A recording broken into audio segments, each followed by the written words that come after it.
and welcome to Borgcast Lower Decks 3.2 with Anne-Marie and Peter. Hello! Today we are covering The Least Dangerous Game. I don't understand that title. I thought I might do after I'd watched the episode, and I don't. Well, partly it's a reference to Boimler, but it's also a reference to The Most Dangerous Game, a 1924 short story, which apparently has been referenced a lot in science fiction.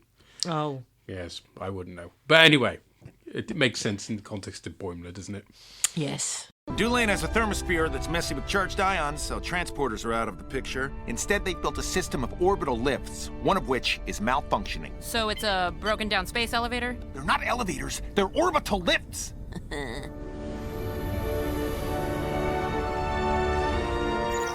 The Cerritos is hosting all the passengers who got stuck here while we repair and coordinate with Delanians on the ground. Oh, right. Ooh, coordinating is my specialty. These guys are one of those sexy cultures that run everywhere and kiss hello, right? Their society is wellness-based, yes. Well, yes. Let's get down there and get the party started. We aren't going anywhere. Mr. Billups, you and your man are heading planetside to liaise with the Delanians. What? Really? I mean, usually engineers are the ones who do the repairs, but if that's what you want, then... But they'd be better and faster at this than us. Don't question my orders, Ensign. We're perfectly capable of repairing an orbital lift. Mr. Billups, just give the Delanians our greetings, keep them apprised of the repairs, and, try not to have too much fun down there. Yes, sir! Yeah. So, you start with Martok licking Hetzler's in the house again. Yay! Licking the blood off his ductor. And yeah, it's the game like the Next Gen one we played with Drew and Tracy. Yes, the That one interactive was video Garrett, board wasn't it? game, Yeah. yes. Yeah. Or rather, it wasn't Garon, but it was Robert O'Reilly. Robert O'Reilly, yes. Yes. With I the won't- eyes. Yes. Just keep expecting to go, beige! You, the one who is moving now. Answer! Experience beige. I remember that game. It was fun. It was, yes. So that's your teaser. And then It's nice to hear Martok's still Chancellor. yeah. And I love the way they say as well, I'm surprised he has time to record all of this for the Chancellor. And he's like, no, it's a Ferengi knockoff. I like that. Yeah, it would be. And Boimler was trying to collect the Gowron expansion. And so, they're all playing and they're all wearing little bits of Klingon makeup to join in. Boimler's he's got the headpiece, but badly on his head, isn't he? Yes. And then Ransom calls Mariner and says that she needs to be early for the briefing. And she's like, it's an hour away. And he's like, yes, well, you're going to be too late to be early. She's like, ugh. In the meantime, Boimler is really upset to discover that Vendome, the Bolian, has become captain. And Tendi says it's because he always said yes to each new opportunity and missions, whether they were good or bad. It's a nice callback, isn't it? He was in a couple of the episodes at the beginning of season 1. So, and now doing callbacks to their own show, which is nice. Yeah. And then when he's playing the game, Boimler doesn't take a risk, and so he gets told he's going to live out his days as a dentist, which I really like. Meanwhile, Mariner and Ransom and Rutherford and Billups are repairing a broken down space elevator. No, it's not. It's an orbital lift. And Ransom stupidly sends Billups and Rutherford planetside to do the diplomacy. Yeah. While he and Ransom do the repairs. Mariner. Sorry, yes, he and Mariner do the repairs. Sorry, tired. And it's just so stupid. He clearly hasn't got a pissing clue. And Mariner's really frustrated. Meanwhile, with Tendi, for no adequately explained reason, just sitting there in a towel and nothing Just else. had a shower, I think. Yeah, but okay, fine. Hey, it's sexy. I'm not going to complain. Right. Okay. Says to Boimler, you need to take some risks. That's what you need to do. He gets invited to racquetball on the basis of his wiry frame. And initially he's like, no, I don't want to do that. And then he said, no, yes, I'm in. So he joins in, and then Shax says, oh, that was brilliant, thank you. And he's like, what, you like my athletic form? He's like, no, your screams were amazing. I've got a dirge choir, and I need a soprano. Yeah, so it's a rare continuity mistake here by and Mike McCann, who owned up to this. It's referenced as racquetball, but they're actually playing springball, which is a completely different sport in Deep Space Nine. But it's got the same horrible costumes that Bashir wore. Yeah, I remember it from Bashir wearing it. Yeah. And it went, boo, boo, boo, Yeah. boo, boo. Yeah, fine. I didn't notice. So then he gets a spot in Shaq's dirge choir. And then his soprano is apparently amazing, and I didn't catch his name, but the guy he's always frightened of. Lars Lundy. Yeah, sort of looms out of the dark and then says, will you be a model for my life drawing class? And because people keep saying things like, oh, you know, I'll put in a good word for you, or, you know, you want a favour, you just ask, whatever. It's nice, things are going well for Boimler for a change. It's like, oh, great. It's like, brilliant. So he sits down at the bar and he tells Tendi how well everything's going. So now his thing is going to be say yes to everything. And Tendi's like, I'm not sure that's what I meant. So no, I'm going to say yes to everything. So this awesome looking alien appears and says, will you agree to be hunted? And he says yes. Yes, Crunch. It's a great bit of character design, isn't it? Yeah, he looks amazing. And then when he takes the mask off and he's got that scary face, brilliant stuff. Ransom is using the equivalent of a YouTube tutorial to guide him through the repairs, which are going as well as expected. Billups hails to say things have gone pear-shaped on the planet as they haven't exposed their navels in some sacred temple. And we've got, it's a planet Delane, and it's got some real Justice Edo vibes. Yes, it has. Along with the orange bodies of the dudes from the Apple, which is a joy to come from season 2. Oh, God. And the flowers in their hair, so it's sort of no, I remember the Apple. I wish I didn't, but I do remember it. Boimler goes to see Crunch to check the hunt is metaphorical. It isn't. No, it's not. He escapes through cetacean ops. I love that. He thinks he's got the captain's help, but she turns him down on the grounds she had a nice lunch with Crunch earlier. Billups is about to be sacrificed by the Dulanians for having an outie. Despairing Mariner does an orbital skydive to go and rescue them, which is a first for Star Trek, of course. Yeah, I know what you're thinking, but that scene was cut from Star Trek 5, so this is the first time. You don't know what I'm referencing, do you? Anyway. I'm not sure I care. Yeah, that's the best approach to Star Trek 09. Anyway, Ransom hails to say he's decided they should go and help Billups. So she has to sort of perform an emergency stop and then has a long climb up a kid's climbing wall at one point. Oh. Boimler accidentally activates the interactive board game and is advised by Martok to fight to the last breath, inspiring him to become the hunter, only to get speared and a selfie taken, earning respect and him fainting. Mariner and Ransom skydive all the way and prevent Billups being sacrificed to the combined leadership of a psychic baby leader, a sentient computer, and a speaking volcano. Yeah. Wow. And I love that the solution is like, you're into wellness, aren't you? And Ransom just rips his shirt off. Yes. Yeah, I love it. It just goes to show he's not completely hopeless, that he has got certain skills. They're very limited skill set, but nevertheless, they do come in handy occasionally. Number 1 apologises to Mariner, and she manages some praise for him. Then they're back to their game with bold Boimler getting killed by having his own arm ripped off, which counts as dying by his own hand. Yeah, I love that. So it's not dishonourable. Yeah. I love it. It's a fun little episode, isn't it? It is. I like it. I love the design of Crunch. Yeah, that's really cool. I mean, obviously not something they could pull off in the live action stuff. But then that's, you know, if you've got a different medium, take advantage of it. I guess. Yeah, and it's not sort of glaringly stand out, but it's it is very cool. I love it. The way he's sort of crawling across the ceiling and stuff. Brilliant. And the whole Predator vibe that Boimler goes when he's like, no, that's it. Yes. And he puts the camouflage. Yeah, I love it. We've heard from Jeff. They should get J.G. Hertzler to make an actual Klingon role-playing game. Though in universe, it seems like wearing Klingon prosthetics would be wildly offensive. Actually, yeah. Is it the equivalent of blacking up? Possibly. Is it the same thing when they have, fake pointy ears on? I don't know. But anyway.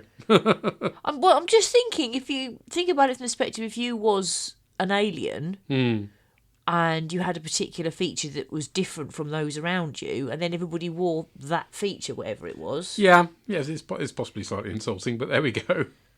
What did the Llama God make of this? Llama God's log, Scott the Efficacy Tree, yeah. You, the one who is listening to this podcast, experience, be. After a great first episode, Lower Decks is wasting no time at all getting on track and firing on all cylinders, and this is a pretty great episode, really. I really enjoyed this one. A great, funny 22-odd minutes of humour and proper Star Trek as well. It was great. I mean, this really is like a classic Next Generation episode, isn't it? You've got two plots, the main plot and the B plot. I guess in this case, the main plot is Mariner and Ransom with the technical team helping to fix the space elevator on the planet, and the B plot is Boimler and his adventures, and they are completely unrelated. This is actually proper. I don't remember the old Twitter account. Is this one of the guys who are involved with that, running this now, but the old Twitter account, Season 8 TNG, and that was exactly that kind of thing, like War with the Clones beckons, and Data has to space spot, or something like that. That was how that went, and this is exactly the same thing, and it really captures the feel of Next Generation perfectly, and yeah, no, it's great. I love this. This is really great. But they're also thematically linked in a weird way that you wouldn't really expect from an outright comedy series, but which has become something of Lower Deck's hallmark. And I guess in this one it's respect for cultures. There's the small one in that Boimler respects the culture of the refugee, or at least someone who's waiting for the elevator to be fixed on the ship, and helps them exercise their own rituals. And then you have on the planet Phillips Rutherford and the rest of the away crew actually not really respecting the culture of the planet that they're visiting, and using it and its differences just for shore leave jollies, really, which is actually one of the weird things in Next Generation, and Deep Space Nine, and I guess others do, is that they look at a planet and go, hey, this looks funny, we'll just go down here and shore leave, and not really pay attention. I guess that's really been a bit touristy and uncomfortable in a way, and that gets to the heart of this. I mean, yes, sure, the culture they go down to is a bit weird, from our perspective anyway. From theirs, we've probably seen weird too. There's a Star Trek thing for you, very Star Trek, eh? And it's nice to see that sort of turn on its head. But of course, it is also a classic trope where you offend the natives. I mean, the natives aren't uncivilized by any means, but yeah, it's a nice thing. Respect the culture of the place you're visiting, but still not try to exploit them while you're down there for your own gain. Yeah, I kind of like that one. And this is an episode full of great gags, which just helps it fly past. There's the whole role-playing stuff at the beginning, and that was just great to see. It's nice to see that they still do role-playing in those days. Well, we know they do that on the holodecks, don't we? And not like that, Mr. Barclay, not. But also, yeah, anyway. But yes, we know they do role-playing, but it was nice to see them doing this old-school style. Actually, one of the few, I think, really hard deep cuts to Trek lore. You get the piss take of the Star Trek 2009 orbital skydive sequence, which is just, that was funny. The fact that Mariner has to climb up the space elevator again, yeah, it doesn't make a lot of sense. She could have made it, but it was just funny to watch her try. So I think that's not the most ridiculous thing that Lower Decks has done, so I'll give it a pass. The sentient volcano with the telepathic baby and the computer. I mean, I love the whole line of this provides a system of balances, which is wonderful. It's all these tropes in the original Trek thrown into one. It's just glorious, and it also makes a weird, twisted kind of sense. I mean, it's just great. And the one with the Kranch as well. They're a species like a predator born to hunt, but they do so ethically. I just love that whole posing for the selfie with Boimler at the end, and Boimler doing the stereotypical action hero thing of going, right, now it's my turn, and then instantly getting skewered with a spear. It's just great. I just loved all of that. It was just such a great, fun episode. Lots of fun ideas, and really well done. Really loved it. The only thing I found a bit weird was when Tendi goes to give Boimler the pep talk to just say yes to everything, and she's kind of done up all sexy in her towel, and that's weird. I don't kind of know where that was coming from, so yeah, okay. But then again, I guess we do get to see Ransom's abs later in the episode, so I guess it's there for balance, maybe. But yeah, otherwise, great episode. Loved it, and can't wait for the next one. So I hope everybody else has enjoyed it as much as I did. I hope everyone else is glad to see the back of the never-ending January. It is over now, right? Isn't it? And until next time, glory to Unicast! Yeah, January is over, but at the moment February isn't looking much better, as we said. I forgot about the Crunch talking about doing the catch and release technique, which is like like fishermen do. Yeah. Brilliant. I'm glad it's not just me that found towel Tendi a bit weird. Yeah, I can't complain. And Mike McHann was indeed the guy behind the Next Generation Season 8 on Twitter back in the day. So that's the reason why he got this gig, basically. And that's why this episode feels the way it does. Yes, yeah, exactly. Yeah, fair enough. Yep, cool. Cheers, chap. Thank you. And Purry. Hello, Args. Parry here to talk about the Least Deadly Game. Once again, a lot of fun from Lower Decks. So essentially we have two plots running. One is Boimler, who's shocked to find out that the Bolian who got stabbed by a spear in Season 1 is now a captain, and so decides to be more positive and accept more things. Meanwhile, the sort of main plot is Rutherford and Borso Mariner are frankly being intergalactic lift repair people, effectively doing Elton's job but space. And Ransom, because he's trying to annoy Mariner, decides to make them do the lift repairs, even though neither is particularly good at it, while Billups and Rutherford are on the sexy planet of sexy people. So both plots are actually quite a lot of fun. Obviously the B plot is really is Boimler sort of being bold Boimler with the positive side, and that's just, we get some good stuff. We get Racquetball again, then we get the Bajoran dirges, and then he's hunted again, where the sort of title comes from is that he's being hunted by an alien because the aliens who were stuck in the lift are all on board the Cerritos. And that was quite fun just for the kind of tropes of it.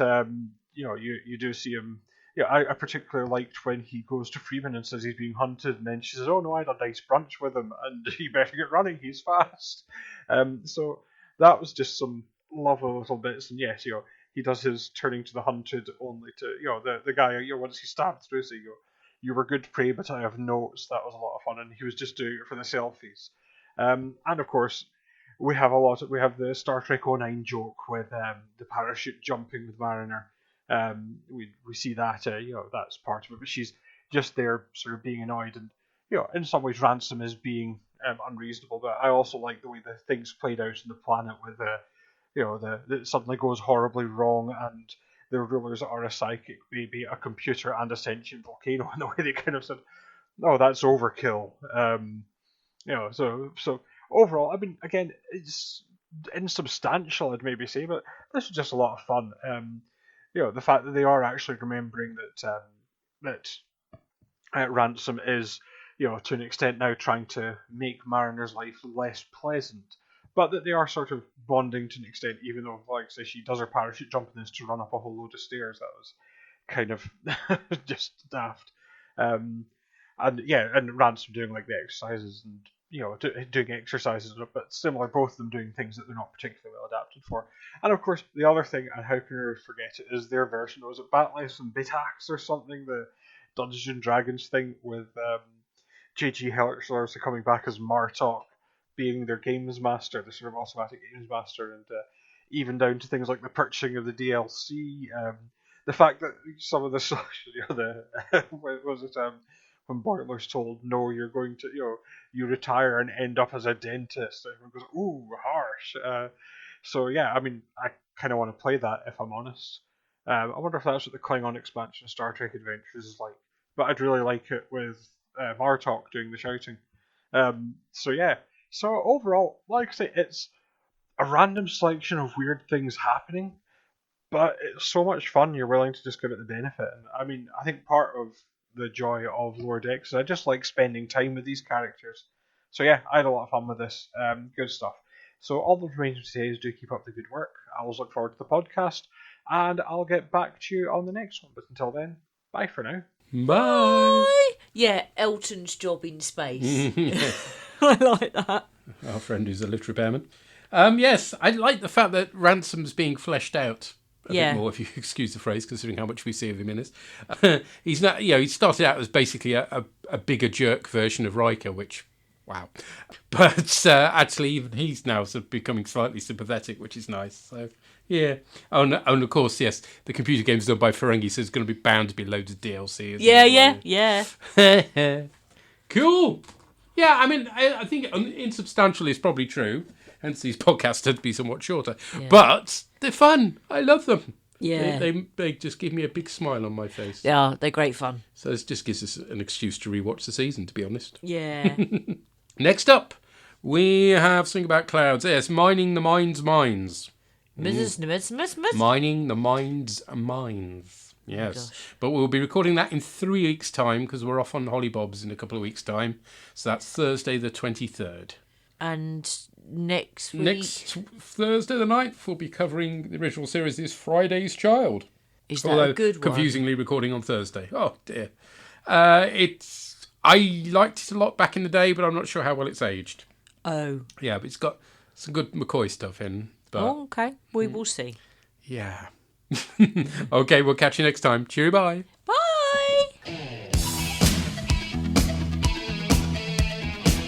The art for Borgcast Lower Decks is the fantastic work of Charlie Thorburn. All music referenced is for illustrative purposes only, and no copyright infringement is intended. Find our website at borgcast.libsyn.com. We have a Facebook group which you're welcome to join. You can find the Borgcast playouts on Spotify for your listening pleasure. Visit our Tumblr site at borgcast.tumblr.com, where you'll find images accompanying the episodes discussed in this cast. Send emails or MP3s to borgcast@gmail.com. Or you can find us over on Mastedon. Our addresses are on the show notes for this podcast. I'm on the hunt, I'm after you. Smell like a sound, I'm lost in a crowd. And I'm hungry like the wolf. Straddle the line, discord and rhyme. I'm on the hunt, I'm after you.